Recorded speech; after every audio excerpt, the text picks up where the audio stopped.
Bonjour à tous et bienvenue dans cette nouvelle vidéo où je vais vous présenter comment durcir un serveur de fichiers sous Windows Server 2022. Alors cette vidéo est la suite logique des précédentes vidéos que j'ai faites où je vous ai appris à déjà durcir n'importe quel Windows Server, c'est-à-dire améliorer sa sécurité, augmenter les paramètres permettant de se prévenir d'attaques ou de problèmes en tout cas. Ensuite je vous en ai fait une sur les contrôleurs de domaine, Active Directory plus particulièrement. Et maintenant, on va enchaîner sur la partie serveur de fichiers qui reste un rôle très régulièrement attribué à nos Windows Server. Alors je pars du principe que vous avez déjà suivi mes précédentes vidéos, que vous avez un serveur de fichiers avec les rôles, le service de fichiers installé et la console de gestion correspondante installée également. Si besoin, je mettrai le lien en description pour revoir l'ancienne vidéo. Et de même, j'estime que vous avez déjà un partage de fait avec des droits d'accès. Voilà. Je pars aussi du principe que vous avez déjà fait la première vidéo de durcissement Windows Server, mais je rappelle quand même en quelques mots ce que vous devez avoir fait. Sur tous les serveurs, vous devez configurer les clichés instantanés. Alors clichés instantanés, c'est à faire bien sur tous les volumes, quand vous avez plusieurs volumes. Vous devez avoir, bien évidemment, fait les dernières mises à jour. Vous devez avoir une sauvegarde de votre serveur de fichiers. Vous devez chiffrer les disques à partir du moment où ils sont en production. Là, c'est pas le cas chez moi, à partir du moment où ils sont en production, vous devez chiffrer les disques. Et vous devez avoir désactivé SMBV1. Donc je vous invite à suivre également la première vidéo. Pour ça, je vous la remets aussi en description pour qu'on reparte tous sur les mêmes bases, sur le même serveur de fichiers avec les mêmes paramètres de sécurité. Alors, qu'est-ce qu'on peut faire sur un serveur de fichiers pour améliorer sa sécurité et sa disponibilité? Parce que sur un serveur de fichiers, on va remarquer qu'on n'a pas que des possibilités d'attaque, on a aussi quelques soucis qui peuvent provenir de plus d'un usage, d'un mauvais usage du serveur de fichiers. La première chose que je peux vous conseiller, et elle est toute simple, c'est de dédier un volume au partage de fichiers, comme on peut le retrouver juste ici. J'ai fait un deuxième volume que j'ai appelé Data, où on va mettre le partage de fichiers.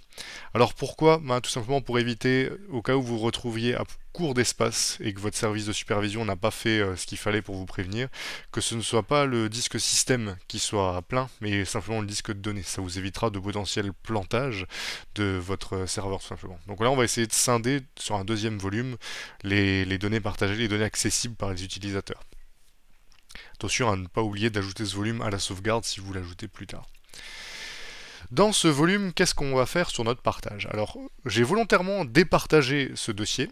J'ai simplement géré les droits NTFS. Donc vous pouvez suivre ma vidéo sur les serveurs de fichiers si vous voulez gérer vos droits NTFS. Moi j'ai bien fait un dossier direction où j'ai mon groupe direction qui accède et un dossier IT où j'ai mon groupe informatique qui accède et c'est tout. Pour vous faire 2-3 tests tout à l'heure.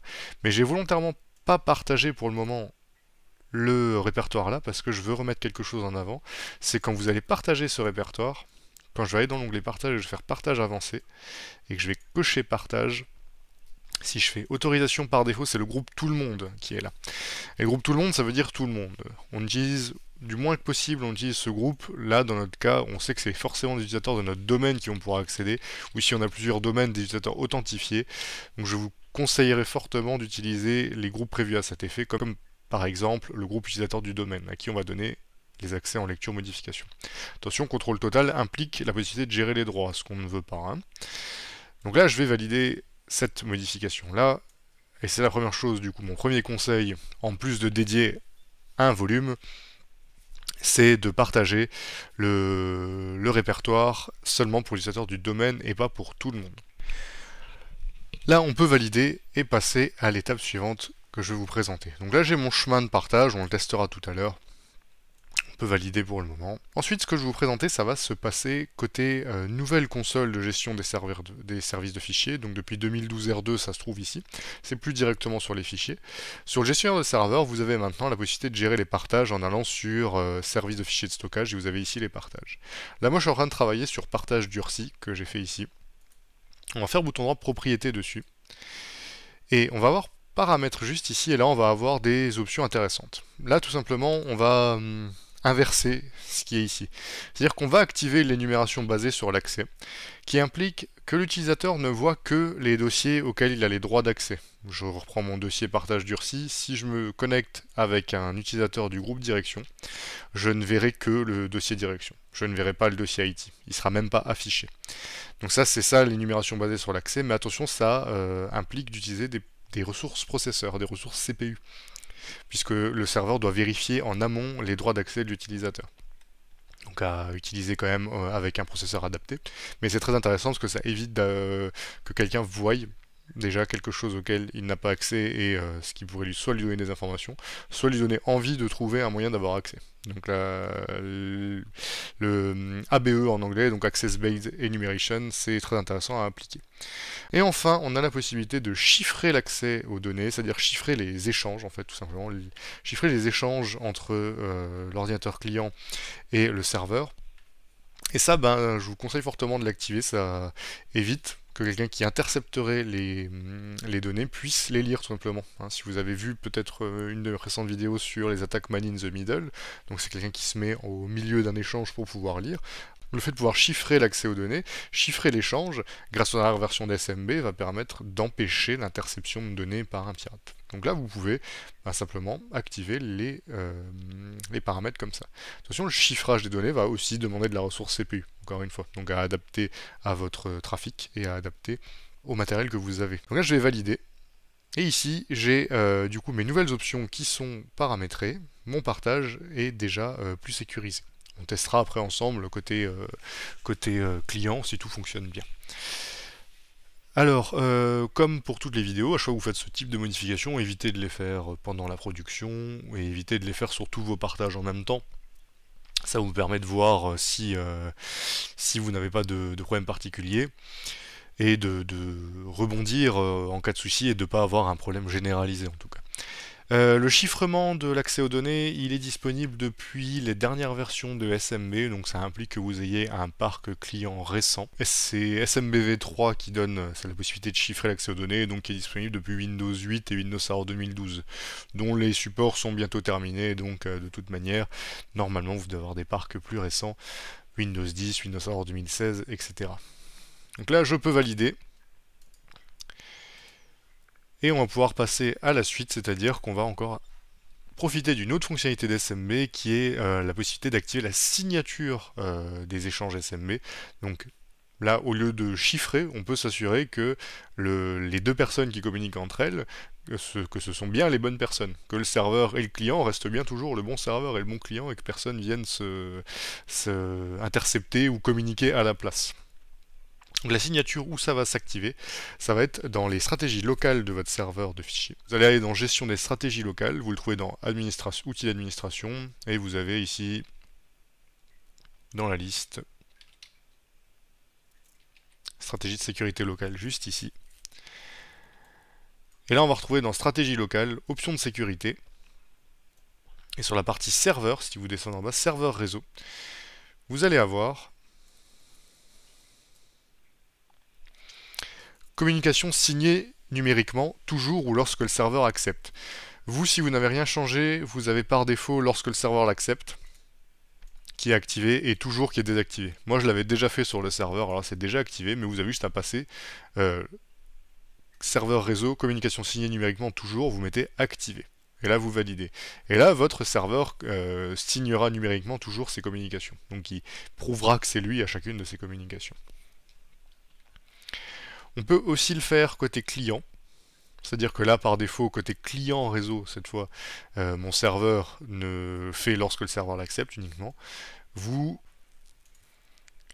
pouvez le faire côté client, mais à savoir qu'à partir du moment où vous obligez côté serveur, tous les clients qui se connecteront à un serveur devront signer leur communication. C'est obligatoire. Donc là, on commence à avoir rajouté pas mal de petites fonctionnalités. Vous voyez, sur les serveurs de fichiers, ça va relativement vite ce qui se met en place. Hein. On a, je rappelle, mis en place les sécurités de base que j'avais déjà présentées. On a créé un partage adapté, c'est-à-dire avec des droits adaptés.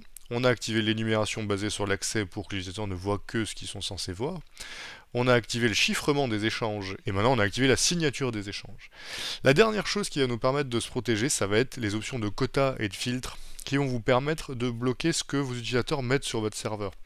Alors, les quotas, ils vont permettre de bloquer la quantité de données qui peuvent être mises par les utilisateurs. Les filtres, le type de données qui peuvent être mis.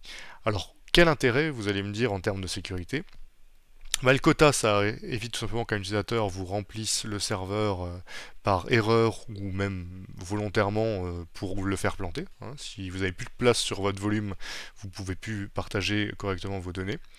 Et le filtre, ça va vous permettre d'éviter tous les fichiers qui n'auraient rien à faire sur un partage de données. Alors, ça peut être simplement des fichiers vidéo, par exemple, si vous n'en avez pas besoin, mais ça peut être aussi tout ce qui est fichiers de script ou fichiers exécutables qui n'ont peut-être pas à être copiés par un utilisateur ou machine infectée qui utiliserait le partage pour se propager. Alors les quotas et filtres, pareil, je pars du principe que vous avez déjà installé la console, mais sinon vous référez à ma précédente vidéo, que je remets en description. Et ça va se faire sur la console gestionnaire de ressources du serveur de fichiers. Et c'est ici qu'on va pouvoir gérer les quotas et les filtres. Alors gestion de quotas, c'est simplement ici. On a plusieurs modèles de quotas, hein, on peut se décider. Donc moi, je vais proposer d'utiliser le quota de 5 Go par utilisateur. Bon, c'est par exemple, hein, vous adaptez bien sûr 5 Go, c'est peut-être un peu bas, mais c'est simplement pour vous montrer comment ça marche. Si vous voulez, vous pouvez faire votre propre quota. Et une fois qu'on a le modèle, on va simplement faire créer un quota. On va décider sur quel partage ce quota s'applique. Donc moi, je vais le faire sur mon partage durci. Et je vais utiliser le modèle que j'ai dit tout à l'heure, la limite de 5 Go ou de 10 Go. Tiens, on va prendre la limite de 10 Go. Et puis on voit ici ce que ça fait. Limite 10 Go inconditionnelle. Et on a une notification à l'utilisateur sur son adresse de messagerie, à condition bien évidemment que l'adresse de messagerie soit remplie sur Active Directory et que vous ayez paramétré un serveur d'envoi sur votre serveur de fichiers. Je vais vous montrer tout à l'heure. Et on a une alerte pour l'utilisateur au cas où il atteint ses limites, quoi. On va valider comme ça, on va faire créer, et là notre quota est bien fait. Si vous voulez paramétrer le serveur d'envoi pour que les alertes s'envoient bien, ça va être bouton droit sur le gestionnaire de ressources serveur et vous allez faire configurer les options. Et c'est ici où vous pouvez mettre votre serveur SMTP et l'adresse qui envoie les informations. Voilà, donc là j'en ai pas puisque c'est simplement un serveur de test, mais c'est ici où vous allez devoir remplir ce qu'il faut. Donc là j'ai bien limité à 10 Go par utilisateur, donc personne ne pourra d'un coup prendre les 50 Go libres sur mon volume, ou les 500, ou le Tera que vous avez, ça évite vraiment des soucis. Par exemple quelqu'un qui lancerait une sauvegarde de son ordinateur sur votre machine sans vous prévenir, et du coup prendrait toute la place. Et le filtrage de fichiers, ça va être ici, ça va être plus ou moins la même chose, hein. On va pouvoir aller dans modèle de fil de fichiers et voir qu'on a déjà certains modèles, hein. Bloquer par exemple les fichiers exécutables, bloquer les fichiers vidéo, ou juste avertir si vous voulez avoir juste un mail quand c'est fait. Et on peut gérer les groupes de fichiers, c'est-à-dire avec les extensions, vous pouvez faire les vôtres. Par défaut, on en a une qui va être intéressante, ça va être tout ce qui est fichier exécutable. Moi, je vais bloquer les fichiers exécutables, on fera le test ensemble après. Donc on va aller dans filtre de fichiers, on va faire créer un fil de fichier. On va aussi le faire sur partage. Et on va utiliser bloquer les fichiers exécutables. Et je vais valider. Et maintenant que j'ai changé tous ces paramètres, pour que tout soit pris en compte, vous devez redémarrer le service de partage, le service serveur sur votre serveur, ou vous redémarrez tout votre serveur, au choix. Moi je vais simplement redémarrer le serveur et on va prendre en compte. C'est surtout pour les... alors pas pour les quotas et les filtres, je précise quand même, mais pour la partie chiffrement et signature des échanges où il faut un redémarrage du service. Alors je fais le redémarrage et je reviens vers vous. Voilà, après redémarrage, je suis retourné côté client cette fois pour qu'on puisse vérifier ensemble que les petits paramètres qu'on a fait fonctionnent bien. Alors le partage durci, je l'ai connecté via un lecteur réseau et on va le retrouver ici. Et déjà la première chose, on peut voir tout de suite que j'ai 10 Go de libre. J'ai pris l'utilisateur GA Direction, donc qui est membre du groupe Direction, et on voit que j'ai que 10 Go de libre, donc déjà mon quota fonctionne. Ça c'est la première étape. Ensuite, si j'ouvre ce partage durci, je vais retrouver ici uniquement le dossier Direction. Le dossier IT n'existe pas. Donc l'énumération basée sur l'accès fonctionne aussi. Maintenant, on va essayer un truc, c'est que j'ai créé ici un fichier test.exe. Bon, si on se souvient, j'avais mis un filtre pour pas pouvoir copier de fichier exe. On va essayer de le copier dans le dossier direction. Si je le fais, on me dit bien que je n'ai pas d'autorisation pour effectuer cette action. Et on va quand même vérifier ensemble que je peux faire autre chose. Si je veux créer un fichier texte, ça marche. Donc c'est bien le fichier exe qui est refusé. Donc là, on a déjà pu vérifier que le quota, le filtre et l'access based émulation fonctionnent bien. Maintenant, on va vérifier ensemble que le chiffrement est fait. Alors là, ça se fait en PowerShell côté client. Vous allez ouvrir un PowerShell en admin. Sinon, vous n'avez pas les droits de vérifier. Et vous allez taper la commande get smb connexion. Je vous la mettrai en description aussi. Et vous mettez le détail. Et on va pouvoir voir effectivement, si je regarde sur le partage durci juste ici, sur lequel j'ai activé le chiffrement, on voit que encrypted il est bien sur true. Et pour vous faire le comparatif, j'avais laissé mon autre partage, mon ancien partage actif. On voit par contre que il est bien sur false ici. Alors vous remarquerez que sur ce qui est signature, ça reste en false ici sur mon partage chiffré, et c'est bien passé en true sur mon partage non chiffré. Tout simplement parce que le chiffrement implique la signature, hein. Le chiffrement remplace la partie signature. Donc à partir du moment où vous activez le chiffrement sur absolument tous vos partages, vous n'êtes pas obligé en soi d'activer la signature, mais vous serez peut-être amené à activer le chiffrement que sur certains partages pour des raisons de ressources CPU. À ce moment-là, vous pouvez à minima activer la signature sur les autres. On voit en même temps quelque chose d'intéressant ici, c'est que Dialect, c'est la version de SMB. Donc là, je suis dans la dernière version 3.1.1. On est capable de désactiver SMB2 carrément côté serveur, mais ça, vous pouvez encore avoir d'anciennes machines du coup qui s'en servent, donc c'est à tester, hein, notamment je pense aux photocopieurs qui font du scan fichier, donc à voir. Hein. C'est peut-être d'ailleurs sur ces partages-là que vous ne pourrez pas activer le chiffrement. Voilà, donc là on a testé ensemble toutes les fonctionnalités de durcissement du serveur de fichiers, côté client. Vous avez vu, c'est relativement facile à paramétrer. À vérifier quand même que vous n'ayez pas de perte de vitesse au moment des copies, parce que là on rajoute quand même du travail côté serveur, que vous n'ayez pas de perte de connexion sur certains clients, et je pense surtout aux clients autres que Windows, hein, comme je disais les photocopieurs, ou même peut-être d'anciennes versions, d'anciennes distributions de Linux, donc à tester avant.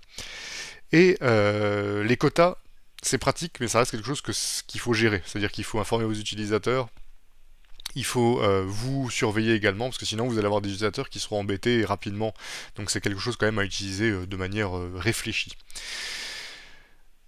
On a fait le tour sur le durcissement du serveur de fichiers. Je vous invite bien sûr à appliquer ce durcissement-là en plus du durcissement classique de Windows Server. Hein. L'un va avec l'autre, c'est un complément. Je vous invite à me suivre si vous voulez voir d'autres vidéos de ce type-là où je vous présente des petites fonctionnalités de sécurité qui se paramètrent sur vos serveurs. En attendant, je vous souhaite à tous une bonne journée et à bientôt.